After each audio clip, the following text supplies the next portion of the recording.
Bonsoir chers amis. Toujours dans le cadre du leadership universel, ce soir, nous allons essayer de répondre à une question qui est la suivante. Qui es-tu pour les autres?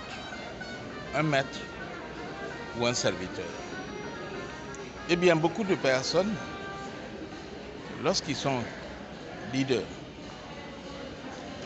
dans une entreprise, un leader nommé, un leader voté ou un leader propulsé, quelle que soit la position qu'il occupe, lorsqu'on le regarde, il se comporte comme s'il était le maître, comme si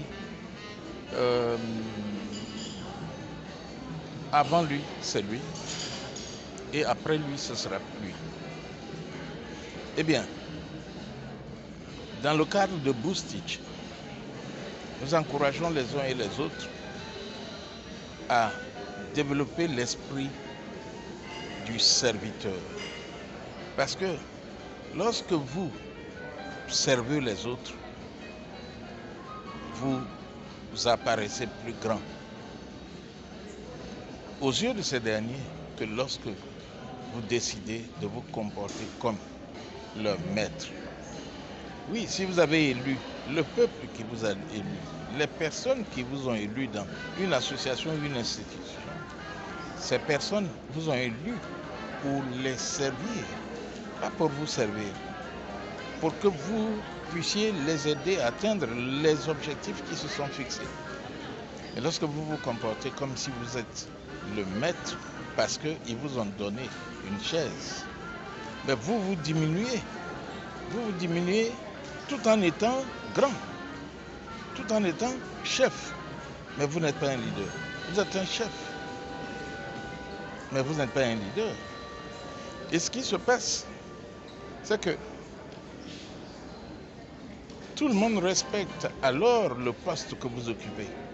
Mais vous-même, personne ne vous considère au fond de son cœur. Lorsque vous partirez de ce poste, qu'est-ce que vous serez? Toujours un chef ou vous devenez le moins que rien?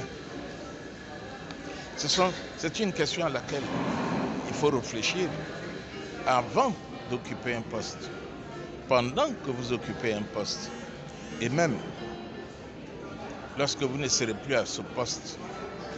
Vous le préparez maintenant que vous êtes à ce poste. Vous le préparez maintenant que vous n'êtes pas à ce poste. Souvenez-vous d'ailleurs, Jésus-Christ a dit, en tant que maître, qu'il avait à laver le pied de ses serviteurs, de ses collaborateurs. Lavez les pieds de vos collaborateurs. Allez rendre visite à votre collaborateur. Respectez votre collaborateur pendant que vous occupez un poste où vous êtes grand, vous vous voyez grand. Et eux, ils vous donnent le respect, ils vous donnent toute la considération. Mais ils vous donnent la considération liée à votre poste. Ils ne vous donnent pas forcément la considération liée au fait que vous êtes leader. Et quand vous êtes leader ou occupant un poste et que vous vous comportez en maître, regardez bien autour de vous, il y a un leadership qui se développe dans cette foule dans laquelle vous êtes. Parce qu'au finish,